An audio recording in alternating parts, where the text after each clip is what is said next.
So we're sitting here in Lady Canning's plantation next to one of our interventions, a leaky dam.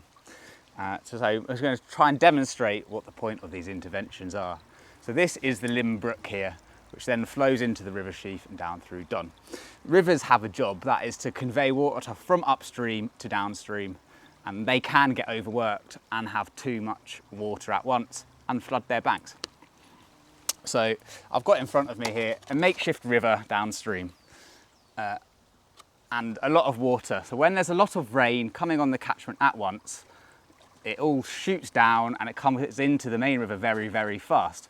So as you can see here, I've got a makeshift funnel, and then if we pour in a lot of the jug at once, the river spills its banks. It will eventually flow down as normal again. What we're aiming to do with these interventions is actually slow down the amount of water. So instead of, this is the same amount of water in these two jugs as the big one, instead of it all coming down at once, if we pour in one jug of water and then the next one, we've held a bit back and the water doesn't overflow. So that is the point of these, and the attenuation ponds is to hold that portion of water so it's not all shooting down. So we've got our 12 ponds here in Lady Canning's plantations and our 2 leaky dams.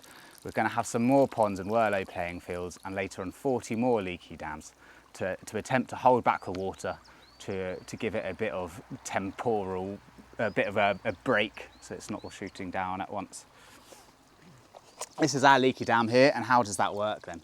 So currently the water in the Limb Brook is flowing unimpeded under our wooden logs we've put in.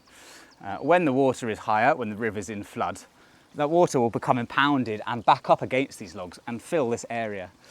It will create a little wetland habitat down here, and some of that water may spill over into the hollows to my left, which will hold more wetland habitat. That's going to then, will come back down the river, but not as fast. So as like the jugs, we've separated our big jugs into the smaller and held that water back. And with a lot of these interventions, we'll have some positive flood impact. This is one intervention might have a small impact. The idea is to spread these everywhere, all over the catchment. So we're starting here in the Limb Brook catchment, which is at Lady Canning's plantation.